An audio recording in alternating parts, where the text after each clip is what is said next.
오늘 요한복음 11장 1절에서 44절 말씀을 가지고 살리시는 예수님이라는 제목으로 하나님 말씀 나누겠습니다. 태어나 살아가면서 우리는 계속 문제를 만납니다. 그리고 문제 중에 가장 큰 문제는 죽음입니다. 인간에게 죽음은 문제의 끝이죠. 여러분 잘 알다시피 진시황을 비롯해서 이집트의 미이라 같은 것들, 많은 사람들과 많은 왕들과 많은 종교들이 죽음의 문제를 해결하려고 노력했습니다. 그러나 결론은 다 헛수고였습니다. 정복되지 않고 극복되지 않고 해결되지 않는 문제가 죽음이라는 문제다라는 것입니다. 오늘 본문의 배경이 바로 그 죽음이라는 문제의 현장입니다. 여기서 사람들이 할 수 있는 일이 뭘까요? 죽음 앞에 조문하는 일뿐입니다. 19절을 보시면 많은 유대인이 마르다와 마리아에게 그 오라비의 일로 위문하러 왔더니, 오라비는 나사로입니다. 동생들은 마르다와 마리아입니다. 오빠가 죽었습니다. 많은 사람들이 할 수 있는 일이 뭡니까? 위문입니다. 조문입니다. 기록에 의하면 당시 유대인들은 조문원 조문객들에게 식사를 드렸는데 그 식사가 둥근 빵, 둥근 콩, 둥근 계란을 주었대요. 다 둥글죠? 공통점이. 왜 그것을 주었을까요? 조문원 당신들도 결국 여기 있는 고인처럼 죽음을 향해 굴러갈 것이다 라는 의미로 둥근 계란, 둥근 빵, 둥근 콩을 조문객들에게 주었대요. 우리는 요즘 장례식 가면 육개장 주죠. 아니면 북엇 주나요? 근데 유대인들은 이런 걸 주었다고 합니다. 자, 그렇습니다. 우리 모두가 죽음의 문제 앞으로 굴러갑니다. 누구도 멈출 수 없고 돌이킬 수 없습니다. 그런데 지금 그 문제를 주님이 해결하십니다. 주님은 살리시는 분인 줄 믿습니다. 오늘 본문 유명한 본문이죠. 요한복음 11장 25, 26절 보시겠습니다. 예수께서 가라사대 나는 부활이요 생명이니 나를 믿는 자는 죽어도 살겠고 무릇 살아서 나를 믿는 자는 영원히 죽지 아니하리니 이것을 내가 믿느냐. 주님 뭐라고 말씀합니까? 부활이라고 말씀합니다. 생명이라고 말씀합니다. 한마디로 살리시는 분이라고 자기를 소개하십니다. 자, 이제 그 주님이 우리에게 질문합니다. 이것을 내가 믿느냐? 이것을 내가 믿느냐? 단수입니다. 한 사람 한 사람, 부모가 자식을 대신하여 믿어줄 수 없습니다. 아내가 사랑하는 남편을 위하여 대신 믿어줄 수 없습니다. 이것을 내가 믿느냐? 각자 믿어야 됩니다. 우리에게 주님이, 살리시는 주님이 요구하는 건 딱 하나입니다. 믿음입니다. 요한복음에서 계속해서 강조하는 것이 믿음인 것처럼 오늘 7번째 이 기적 앞에서도, 마지막 살리시는 예수님 이 기적 앞에서도 주님이 요구하는 건 믿음입니다. 자, 그렇다면 오늘 본문이 말하는 믿음이라는 게 뭘까요? 우리가 믿는다고 하는데, 우리가 믿음 생활을 한다라고 말하는데, 구체적으로 그 믿음이라는 게 도대체 뭘까요?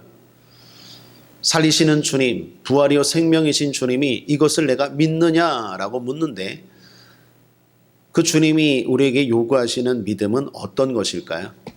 오늘 본문을 통해서 좀 살펴보고 또 구체적인 믿음, 실제적인 믿음, 진짜 믿음 갖는 저와 여러분 되기를 바라고, 그러한 믿음 생활을 통하여 살리시는 주님의 능력을 경험하는 저와 여러분 되기를 거듭 주님의 이름으로 축복합니다.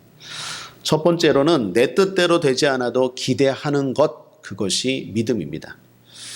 베다니에 사는 나사로가 병들었습니다. 그런데 그건 큰 병입니다. 그 큰 병으로 인해서 나사로가 죽어가고 있습니다. 이에 그의 누이들이 급하게 예수님을 찾아 사람을 보냈습니다.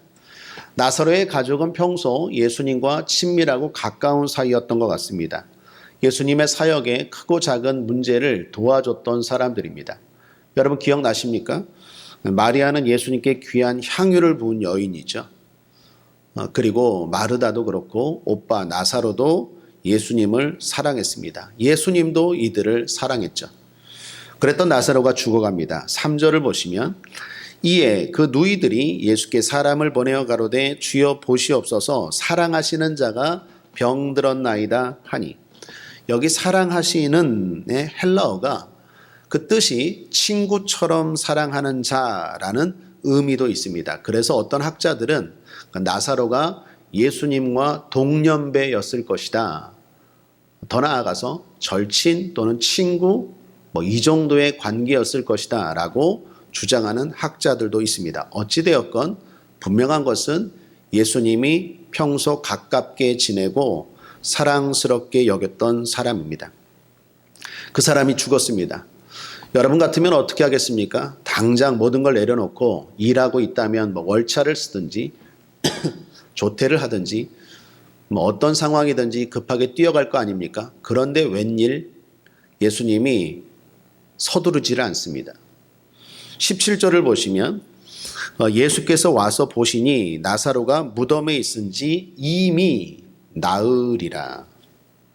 이미 나으리라 라고 말합니다. 예수님이 도착하셨을 때는 이미 죽은 지 4일이 지난 때였다라는 것입니다. 나사로가 죽어간다는 소식을 들었을 때에는요, 아직 나사로가 살아 있었어요. 그런데 예수님이 도착하셨을 땐 이미 죽으셨어요. 병들어 있습니다. 죽어갑니다. 라는 소식을 듣고 예수님이 여유를 부리셨는데 이틀을 더 그곳에 머무셨어요. 급하게 달려갔다면 어쩌면 나사로 살아 있었을 것이고 그 살아있는 나사로를 주님은 만났을 것인데 이틀을 더 유함으로 말미암아 예수님이 도착하셨을 때는 이미 나사로는 죽었다라는 것입니다. 자, 여기서 질문 궁금한 건 예수님은 왜 이렇게 하셨을까요? 나사로가 병들어서 죽어갑니다 라는 소식을 들었을 때 사랑하는 사람이 죽어간다는데 왜 이렇게 지체하시고 여유를 부르셨을까요? 요한복음 7대 표적이 그렇듯이 사람들에게 지금 뭔가를 예수님이 가르쳐 주시기 위함입니다. 그것을 결론적으로 말하면 생명입니다. 주님은 살리시는 분이다라는 거예요. 어떤 꺼져가는 것도 어떤 죽어가는 것도 살리시는 분임을 예수님은 지금 나사로뿐만 아니라 모든 사람들에게 가르쳐 주려 한 것입니다. 당시 이스라엘 사람들이요, 죽음에 대해 이런 생각을 가졌습니다. 사람이 죽으면 바로 영혼이 떠나간다고 생각하지 않았어요. 최소한 3일은 있은 다음에 영혼이 떠나간다라고 이스라엘 사람들이 당시 생각했어요. 우리나라 장례 때도 그렇죠. 입관 언제 합니까? 돌아가시면 바로 입관합니까? 아니죠. 24시간이 지난 다음에 입관해요. 최소. 왜 그러죠? 혹시 살아날지 몰라서. 그래서 입관을 바로 하지 않고 하루 돌아가신 시점으로 하루 꼭 지나고 입관을 합니다. 그럼 비슷한 거죠. 이스라엘 사람들도요, 죽으면 바로 끝나는 게 아니라 최소 3일은 있은 다음에 영혼이 떠나간다라고 생각한 거예요. 자, 그런 측면에서 예수님은 지금 의도적으로 기다리신 거예요. 도착했을 때 나사로가 죽은 지 며칠 됐다고요? 4일이 지났어요. 자, 생각해 보십시오. 예수님이 도착하셔서 1일이나 이틀째 살리셨어요. 그러면 사람들은 뭐라고 말할까요? 죽은 자를 살린 게 아니라 기절했던 나사로를 또는 의식을 잠깐 잃었던 나사로를 그냥 깨운 거야 라고 말하는 사람들이 있을까요, 없을까요? 있어요. 제가 목회해 보면 알아요. 분명히 기도로 나왔거든요. 분명히 기도로 치료받고 건강하게 됐거든요. 건강하게 되고 난 다음에는요, 엉뚱하게 이런 얘기예요. 한약을 잘 먹어서 그랬대. 좋은 병원을 가서 그랬대. 아, 그러면 참 마음이 안타까워요. 분명히 주님이 치료해 주셨는데. 여러분, 당시 사람들도 그랬을까요, 안 그랬을까요? 그랬겠죠. 그래서 예수님이 의도적으로 나사로가 죽은 지 4일이 지난 다음에 딱 도착하신 거예요. 왜? 진짜 죽었지? 봐라, 내가 살린다. 나는 살리는 자다. 나는 너에게 생명을 준다. 딴소리 하지 마라. 응답받고 고침받고 생명을 얻고 나서 엉뚱한 소리 하지 마라. 주님이 확실하게 보여주기 위해서 지체한 거다라는 것입니다. 자, 그런 의미에서 사람들의 생각, 사람들의 입장을 생각해 보십시오. 예수님이 사랑하는데 늦게 오세요. 가까운 사이예요. 친밀한 사이예요. 그런데도 예수님이 우리의 시간, 우리의 계획, 우리의 때에 빨리빨리 응답하지 않으세요. 그때 믿음이 무엇입니까? 낙심하고 낭망하는 게 아니라 오히려 더 좋은 것을 기대하는 것, 그것이 믿음이겠죠. 여러분 생각해 보세요. 큰 병을 치료받은 은혜와 죽었다가 살아나는 은혜, 어떤 게 더 큽니까? 죽었다가 살아난 은혜가 더 크죠. 그 예수님의 시간, 예수님의 때에 예수님이 도착하셔서 고쳤기 때문에, 살렸기 때문에 나사로와 그 가족은 더 큰 은혜를 입은 거예요. 자기들이 원하는 시간에 왔다면 그냥 병고침의 은혜를 체험했지만 자기들이 원하는 때에 오지 않았기 때문에 오히려 살리시는 주님, 생명의 주님, 치료를 넘어 죽음을 이기시는 주님을 경험했다라는 거예요. 그러므로 사랑하는 여러분, 내 시간, 내 계획, 내 때에 하나님이 역사하지 않는다고 낙심하지 않게 되길 바랍니다. 오히려 믿음의 사람들은 기대하셔야 돼요. 더 크신 은혜, 더 놀라운 은혜, 더 크고 비밀한 은혜를 베푸실 것을 기대하기를 주님의 이름으로 축원합니다. 주님 실제로 말씀하셨어요. 15절을 보십시오. 함께 읽겠습니다. 시작. 내가 거기 있지 아니한 것을 너희를 위하여 기뻐하노니 이는 너희로 믿게 하려 함이라. 그러나 그에게로 가자 하신대. 내가 빨리 너희와 함께 있지 않은 것, 그게 오히려 기뻐할 일이래요. 너희 뜻대로, 너희 계획대로 안 된 게 오히려 더 큰 기쁨이라는 거예요. 그러므로 꼭 내 계획대로, 내 시간대로, 내가 원하는 대로 주님이 역사하지 않는다고 낭망한다면 그 사람은 믿음이 없는 사람이에요. 오히려 믿음의 사람은 그때 더 기대하는 거예요. 더 기도하는 거예요. 세계 제2차 세전 때 유대인들은 아니마밈이라는 노래를 불렀다고 하죠. 뜻은 나는 믿는다라는 뜻입니다. 600만 명의 유대인들이 아우슈비츠 수용소에서 죽어갈 때 얼마나 두렵겠습니까? 얼마나 죽음의 공포가 밀려왔겠습니까? 그때 누가 작곡했는지는 모르지만 우리 아리랑 같은 거, 아리랑 그냥 단순한 곡조, 단순한 가사이지만 이 노래를 부르면서 유대인들은 그 죽음의 공포를 이겨내게 나갔다라고 합니다. 서로를 격려하면서. 가사가 이렇습니다. 나는 믿는다. 아니마밈. 나의 메시아가 나를 돕기 위하여 반드시 나를 찾아오리라는 사실을 믿는다. 이게 이게 다예요, 가사가. 이걸 계속 반복하는 거예요.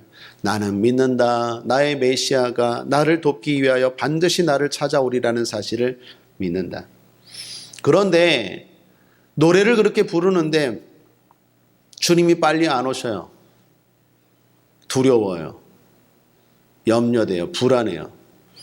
그래서 어떤 사람이 거기에 가사를 덧붙였대요. 나는 믿는다. 나의 메시아가 나를 돕기 위하여 반드시 나를 찾아오리라는 사실을 나는 믿는다. 그런데 주님이 너무 늦게 오신다. 너무 늦게 오신다. 거기에 가사를 붙였대요. 그런 가운데 한 외과 의사가 절대로 그 마지막 가사를 부르지 않았대요. 주님은 늦게 오지 않는다. 단지 내가 서두를 뿐이고 조급할 뿐이지. 나는 믿는다. 하나님의 때를 믿는다. 그렇게 믿고 소망을 가지고 그 찬양을, 그 노래를 힘있게 부르면서 잘 견뎠대요. 그리고 그 사람이 결국 살아서 출소하게 되었답니다. 들어보셨을 겁니다. 의미요법의 창시자인 비터 프랭클이라는 박사인데, 그 박사가 결국에 그 아우슈비츠 수용소에서 그 노래를 부르고 출소하고 나서 이렇게 노래를 불렀대요. 나는 믿는다. 나의 메시아가 나를 돕기 위하여 반드시 나를 찾아오리라는 사실을 나는 믿는다. 그 다음에 뭐라고 붙였느냐. 그런데 사람들은 너무 서두른다. 너무 서둘러서 믿음을 포기할 때가 많다. 너무 서둘러서 믿음을 포기하는 자가 많다. 사랑하는 여러분, 하나님의 때와 우리의 때가 다를지라도 낙심하고 포기하지 않게 되기를 바랍니다. 나는, 여러분은, 우리는 믿습니다. 자, 두 번째, 살리시는 주님 앞에 우리의 믿음, 우리가 보여야 될 믿음은 어떤 것입니까? 어떤 상황에서도 긍정의 말을 하는 것입니다. 예수님은 나사로의 소식을 듣고 이틀을 더 머무시고 나사로가 있는 베다니로 출발하셨습니다. 베다니는 예수님에게 위험한 곳이었습니다. 사실 그 앞에 베다니에서 유대인들이 예수님을 죽이려고 했던 곳이에요. 그런데 그곳으로 다시 가자고 하니까 제자들이 걱정이 많았어요. 근데 예수님은 반대입니다. 걱정을 한 게 아니라 오히려 지금이 기회라고 생각했어요. 그리고 이렇게 말씀합니다. 9절입니다. 예수께서 대답하시되 낮이 12시가 아니냐? 사람이 낮에 다니면 이 세상의 빛을 보므로 실족하지 아니하고. 생명의 빛 대신 예수님을 사람들이 보고 믿을 기회다라고 예수님은 여겼어요. 나사로의 집은요, 예루살렘에서 약 3km 정도 되는 가까운 곳에 있습니다. 그리고 나사로는요, 아마도 부유하고 힘 있는 집안이었던 것 같아요. 여러분, 마리아가 값비싼 향유를 부었죠. 200데나리온, 오늘날로 말하면 2천만 원짜리 기름은 향수를 부은 거예요. 그 정도의 향유를 갖고 있었다면 나사로의 집안은 부자였을 거예요. 더욱이 나사로가 죽고 나서 어떤 무덤? 돌무덤이었죠. 당시 부자들이나 돌무덤에 들어가요. 그러니까 나사로와 나사로의 가족은 유력한 집안, 부유한 집안, 그리고 예루살렘에서 가까운 집안이었어요. 그러다 보니까 사람들이 어마어마하게 많았어요. 예수님은 그것을 오히려 노린 거예요. 그 많은 사람들 앞에서 예수님이 생명의 주님, 살리시는 분임을 보여주고 싶은 것이었어요. 자, 그렇게 예수님이 제자들에게 가자, 나사로에게 가자라고 하시면서 이렇게 근데 말씀하십니다. 11절 말씀을 보십시오. 이 말씀을 하신 후에 또 가라사대 우리 친구 나사로가 잠들었도다. 그러나 내가 깨우러 가노라. 뭐라고 말합니까? 잠들었다라고 말합니다. 그랬더니 제자들이 말합니다. 잠들었으면 갈 필요가 어디 있겠습니까? 잠들었으면 나중에 깰 텐데요. 사랑하는 여러분, 예수님은 왜 이렇게 말씀하셨을까요? 정말 나사로가 잔다고 생각하셨을까요? 아닙니다. 예수님은 나사로가 진짜 죽어가는 것을 알았어요. 단지 죽음을 잠이라고 표현했을 뿐입니다. 그런데 제자들이 오해했어요. 제자들이 오해하자 주님이 다시 한번 명확하게 말씀하시죠. 14절 함께 읽겠습니다. 14절 시작. 이에 예수께서 밝히 이르시되 나사로가 죽었느니라. 예수님 나사로가 죽은 것 모르는 거 아니에요?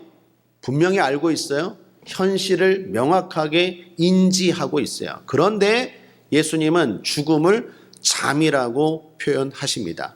왜 그랬을까요? 과소평가예요. 사람들에게, 제자들에게 특별히 가르쳐 주시는 거예요. 야, 내 앞에 죽음도 아무것도 아니야. 과대평가하지 마. 호들갑 떨지 마. 그거 잠자는 거야. 죽음이라는 것 공포 아니야. 두려움 아니야. 내가 가서 깨우면 돼. 주님은요, 문제를 과소평가하세요. 여러분, 믿음의 사람들은요, 문제 앞에 문제를 과소평가해요. 반대로 믿음이 없는 사람들은요, 별거 아닌 문제를 그냥 이따만하게 말해요. 그리고 막 호들갑을 떨어요. 막 죽을 것처럼 이야기해요. 별거 아닌데도. 여러분, 우리가 요즘 새벽기도 때 민수기 말씀 나누고 있지 않습니까?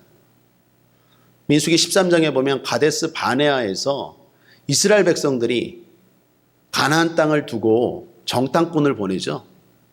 그 정탐꾼 12명이 갔다 와서 보고를 하는데 믿음의 사람 여호수아와 갈렙은 그 문제 앞에 어떻게 합니까? 문제를 과소평가하잖아요. 그 이스라엘 가나안 땅에 있는 가나안 족속들을 향해서 뭐라고 말합니까? 밥이라고 말하잖아요. 우리 밥이야. 민수기 14장 9절에 오직 여호와를 거역하지 말라. 또 그 땅 백성을 두려워하지 말라. 그들은 우리의 밥이라. 여러분, 믿음의 사람들은 특징이 뭔지 아세요? 문제를 과소평가해요. 그거 별거 아니야. 그거 별거 아니야. 그거 너무 걱정하지 마. 그거 별거 아니야. 믿음의 사람들은 여호수아와 갈렙, 예수님처럼 야 그거 별거 아니야. 잠자는 거야. 과소평가해요. 반대로 믿음이 없는 사람은 어때요? 10명의 정탐꾼들, 여호수아와 갈렙 말고 10명의 정탐꾼들은 뭐라고 말합니까?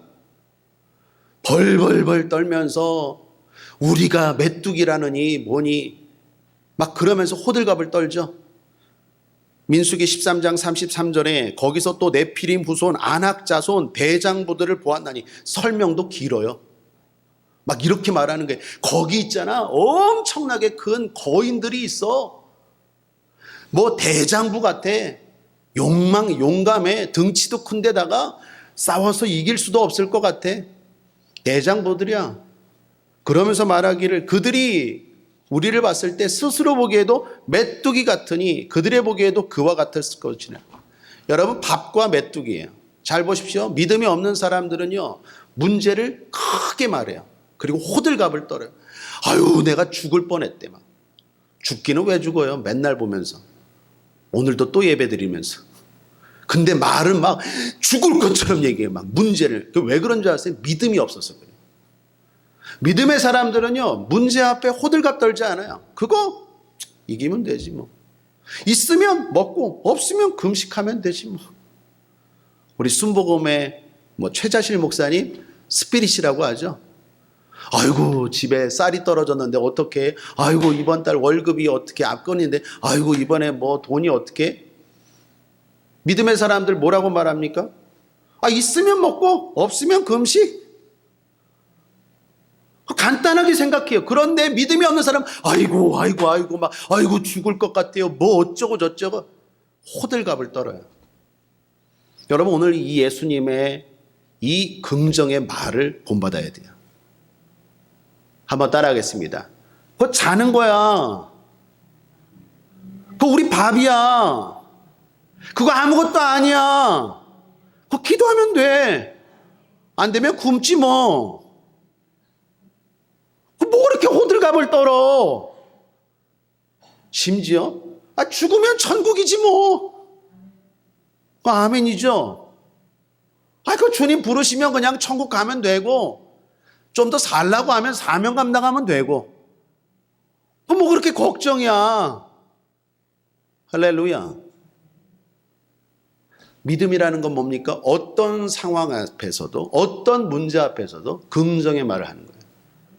근데 믿음이 떨어지면 이게 안 돼요. 문제가 엄청나게 크게 보여요. 거기에 그리고 막 눌려요. 그걸 이기지 못해요. 재미난 이야기 하나 할까요? 어느 날 지렁이가 힘들게 걸어가고 있었어요.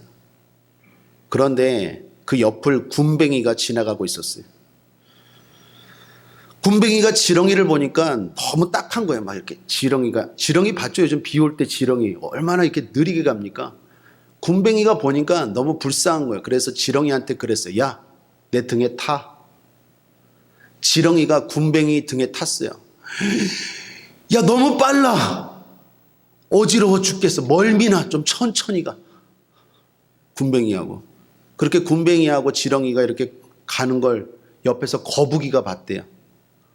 거북이가 보니까 또 너무 불쌍해. 그냥 굼벵이나 지렁이나 이렇게 느리게 가는데 그래서 거북이가 군뱅이하고 지렁이한테 그랬대요. 야, 니들 내 등에 타. 군뱅이하고 지렁이가 거북이 등에 탔는데 이거는 완전 초고속 열차예요. KTX에. 야, 거북아 천천히 좀 가. 여러분 무슨 말입니까? 우리 입장에서야 그게 큰 문제지 하나님 입장에서는 아무것도 아니라는 거예요. 우리 입장에서는 이게 너무 빠른 것 같지만 하나님 입장에서는 아무것도 아니다라는 것입니다. 주님의 등에 탄 사람들, 믿음의 사람들은요, 현실 인식이 없는 게 아니에요. 예수님 분명히 나사로가 죽은 것 알았어요. 여러분, 믿음의 사람들은 현실 인식이 확실해야 돼요. 현실 감각이 뛰어나야 돼요. 어떻게 돌아가는지 분명한 판단과 냉철한 판단력이 있어요. 그 문제를 회피하는 것도 아니고 외면하는 것도 아니에요. 문제를 분명히 알아요. 예수님이 나사로가 죽어가는 것, 심각한 것, 그리고 죽게 될 것을 예수님도 알았어요. 모르고 한 게 아니에요. 외면한 것도 아니에요. 쾌락주의는 또는 다른 종교들은 죽음의 문제 같은 것들을 외면하죠. 그런데 기독교인들은 그렇지 않아요. 성도들은 그렇지 않아요. 여러분 문제에 대해서 정확하게 인식하셔야 돼요. 이 문제가 어떤 문제인지. 그러나 그 인식을 뛰어넘어 믿음의 말을 하셔야 돼요. 믿음의 말을 해야 해결돼요.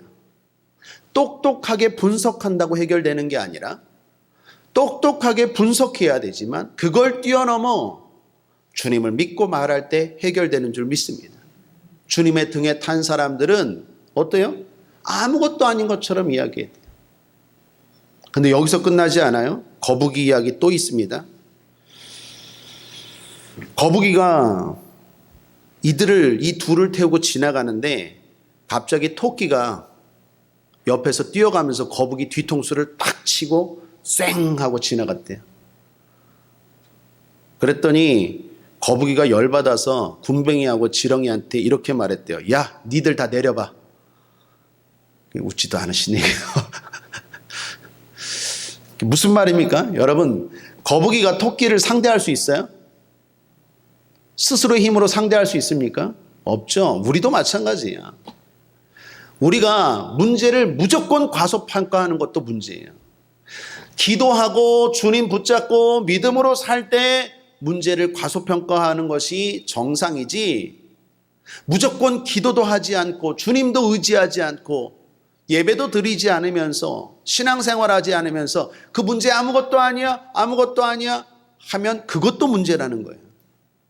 믿음으로 사는 사람들, 여러분처럼 코로나 상황에서도 예배생활 흔들리지 않는 사람들, 주님 의지하는 사람들, 저와 여러분과 같은 사람들이 문제를 과소평가할 때, 긍정의 말을 할 때 그 문제는 해결되고 응답되고 아무것도 아닌 것처럼 우리의 삶을 지나가게 될 줄 믿습니다.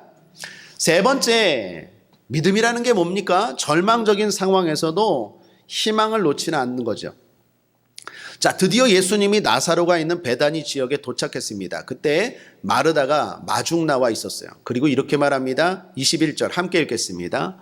자, 마르다가 예수께 여짜오되 주께서 여기 계셨다면 내 오라비가 죽지 아니하였겠나이다. 자, 여기서부터 마르다의 믿음을 잘 보셔야 돼요. 마르다는 아쉬운 마음에 이렇게 말했어요. 주님, 내가 주님을 믿지만, 주님의 능력을 믿지만 여기 계셨다면, 그 말은 여기 계시지 않았기 때문에 우리 오빠가 죽었다라는 거예요. 여기 마르다의 믿음은 제한적인 믿음입니다. 뭐의 제한을 받습니까? 장소의 제한을 받아요. 주님을 믿지만, 내가 믿지만 주님이 여기 계시지 않았기 때문에 우리 오빠가 죽었다라는 거예요. 제한적인 믿음이죠. 예수님 그녀에게 말씀합니다. 내 오빠가 살 거야. 그러자 마르다가 다시 말해요. 24절 함께 읽겠습니다. 24절 시작. 마르다가 가로되 마지막 날 부활에는 다시 살 줄을 내가 아나이다. 마지막 때 부활할 것을 믿는다라고 말해요. 그러나 지금은 아니다라는 거예요. 자, 여기 마르다의 제한적인 믿음 두 번째는 시간의 제한을 받아요. 내가 마지막 때에 부활, 마지막 때에 해결될 것을 믿어요. 그런데 지금은 아니라는 거예요. 지금은 안 된다라는 거예요. 앞에는 장소의 제한을 받고 뒤에는 시간의 제한을 받는 믿음이에요. 자, 이제 주님이 마리아를 부르십니다. 예수님 지금 집에 도착 안 하셨어요? 도착하기 전 집 근처에서 마르다는 마중 나와서 예수님을 맞이했고 마리아를 이제 집 밖으로 부르세요. 왜 그랬을까요? 사람들이 많았고 예수님을 죽이려고 했기 때문에 예수님이 집 밖으로 마리아도 불렀어요. 마리아가 예수님을 봤어요. 그리고 눈물이 터졌어요. 아쉬움과 서러움과 이런 눈물이겠죠. 꾹 참았던 눈물이 예수님을 보고 나니까 팍 터져버렸어요. 그때 예수님도 함께 우십니다. 35절에 예수께서 눈물을 흘리시더라. 성경에 예수님이 우시는 장면이 몇 번 나옵니까? 예, 2번 나와요. 2번.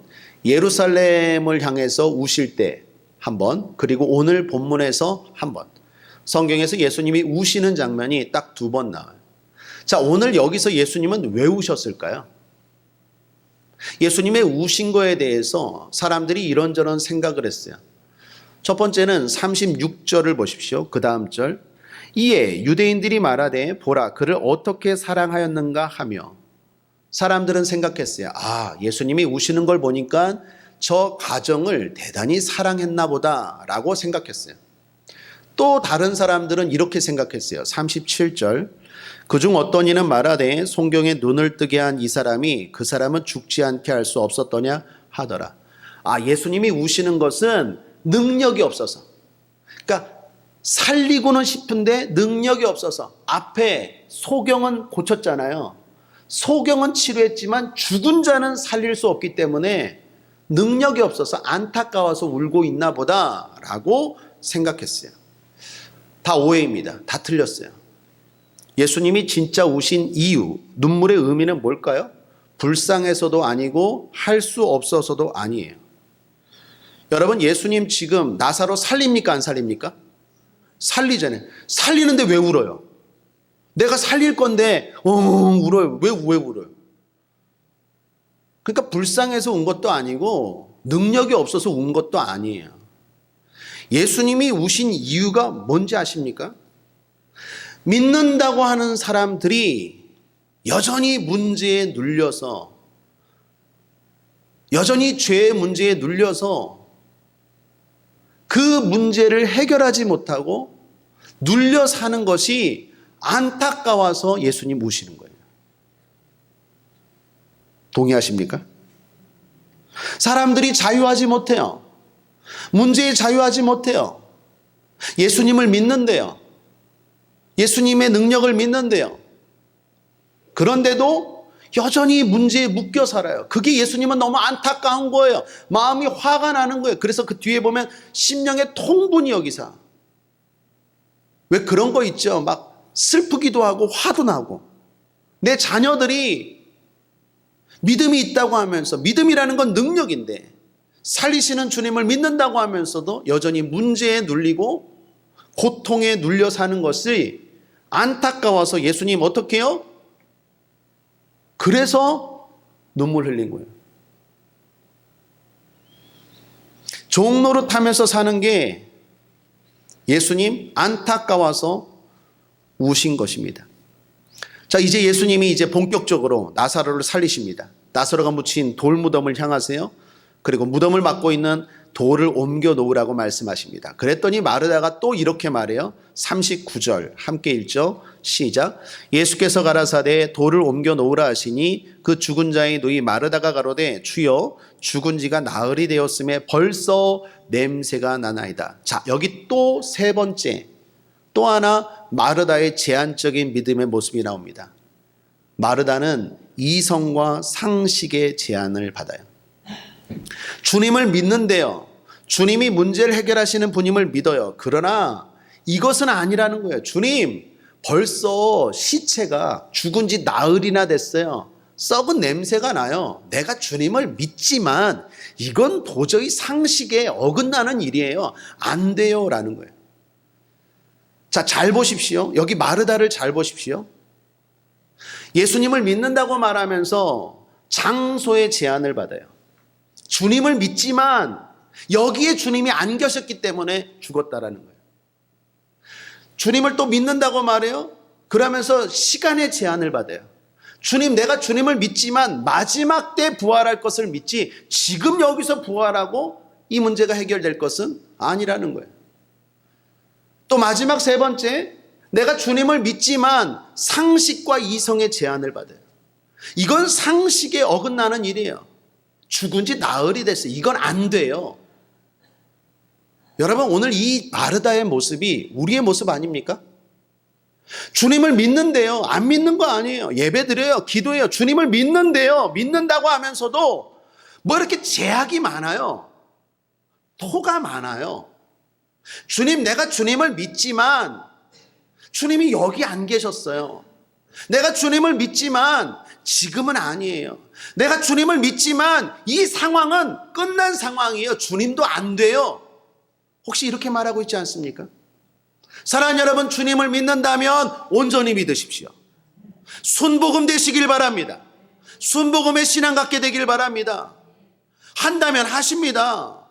뭐 그렇게 제약이 많아요? 뭐 그렇게 토가 많아요? 주님이 하시면 한다니까요. 주님 말합니다. 마르다에게 내가 믿으면 하나님의 영광을 보리라. 조금 덧붙인다면 너 왜 이렇게 말이 많니? 너 진짜 믿는 거 맞니? 너 나 믿는다는 거 진짜 사실이니?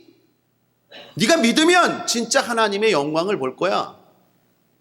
내가 여기 있든 안 있든, 내가 늦게 왔든 안 왔든, 죽은 지 사흘이나 됐든 나흘이나 됐든 40일이 됐든 내가 한다면 되는 거야. 이게 주님 말씀이에요. 우리는 뭐라고 해야 됩니까? 아멘. 주여 믿습니다. 우리의 믿음은 어떨까요? 우리도 주님을 믿는다고 하면서 여전히 뭔가 토가 많아요. 토를 많이 달아요. 믿음은 간단한 거예요. 주님, 아멘. 아멘. 시간, 장소, 이성, 상식 모든 것 뛰어넘어 주님 하신다면 아멘. 말씀대로 이루어지이다. 주여 내가 믿나이다. 그게 믿음인 줄 믿습니다. 자, 이제 예수님이 나사로를 살려요. 나사로 살릴 때 어떻게 살립니까? 간단해요. 돌무덤을 옮겨놓고 큰 소리를 불러요. 여기서 포인트는 뭘까요? 큰 소리예요. 43절입니다.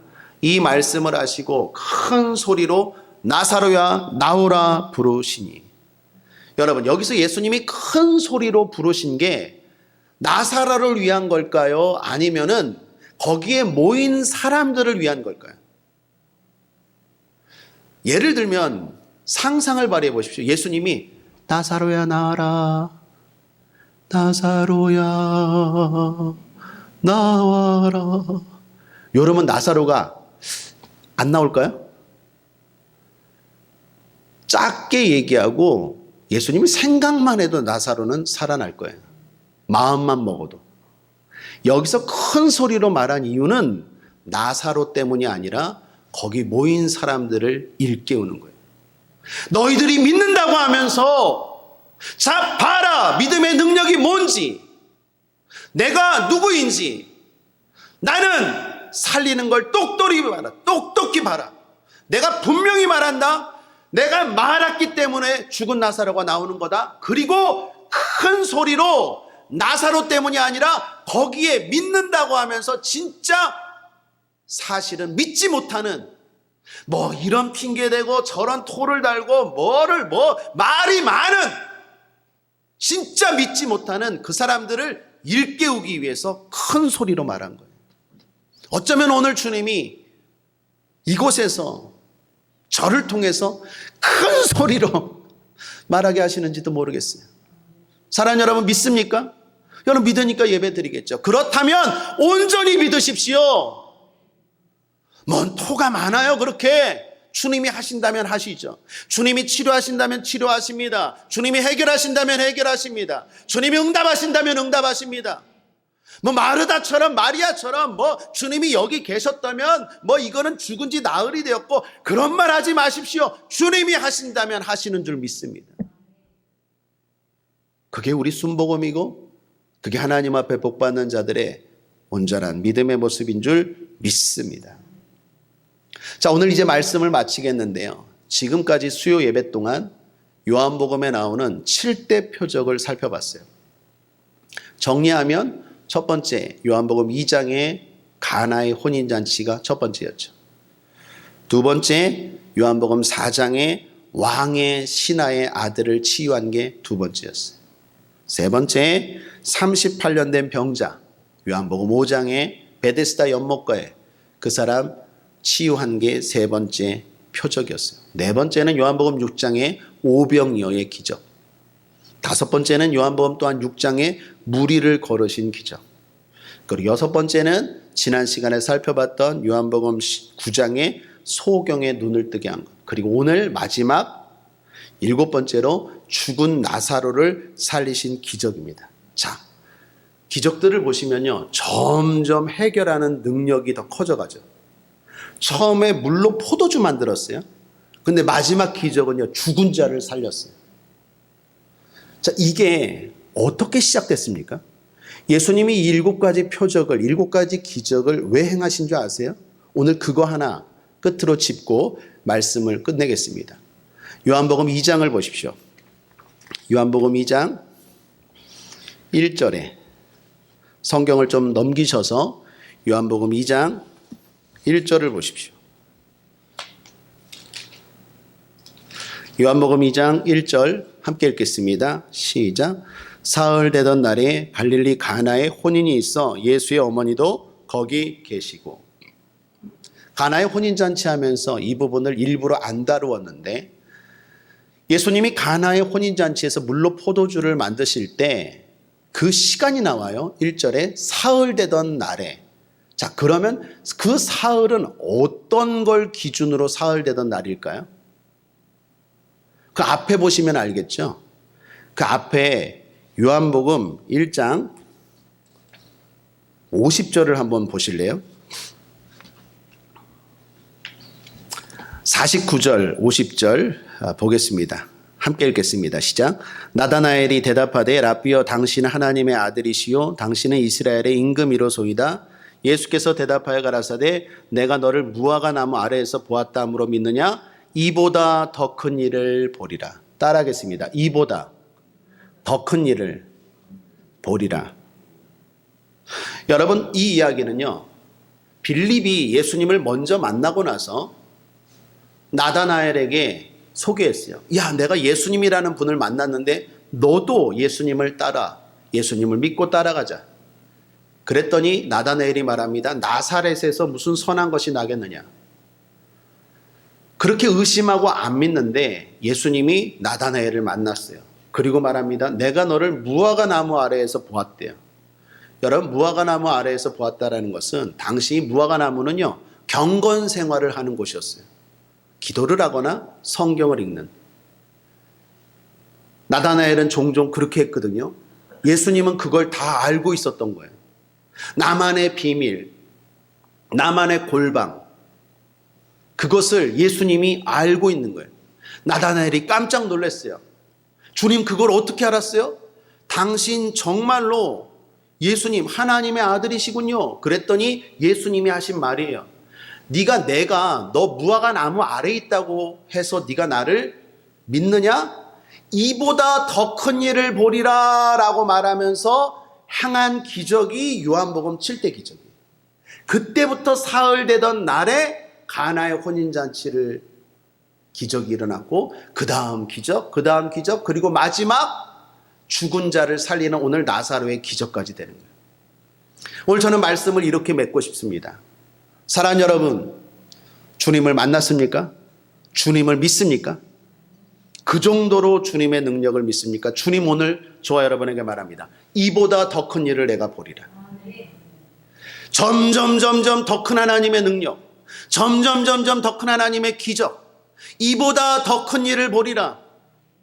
주님을 믿고 주님과 동행하며 가는 성도들, 물이 포도주 되는 작은 기쁨으로부터 시작해서 마지막에는 죽은 자를 살리시는 그 주님을 보게 되고 믿게 되는, 갈수록 더 큰 일을 보고 갈수록 더 영광스러운 일을 경험하는 저와 여러분의 신앙생활 될 줄 믿습니다. 그래서 오늘 요한복음 7대 표적의 마지막을 이렇게 끝냅니다. 기대하십시오. 개봉박두. 기도하겠습니다. 하나님 아버지, 이보다 더 큰 일을 내가 보리라. 주님 말씀하시고 그 말씀대로 점점 더 큰 일, 더 큰 기적을 나다나엘과 제자들에게 보여주셨습니다. 주님은 오늘 우리에게도 그러한 은혜와 그러한 축복을 베풀어 주시는 줄 믿습니다. 갈수록 더 큰 은혜, 더 영광스러운 기적을 경험하는 우리 국제하모니의 모든 성도들 되게 하여 주시옵소서. 기대하고 감사하며 예수님의 이름으로 축복하고 기도했습니다. 아멘.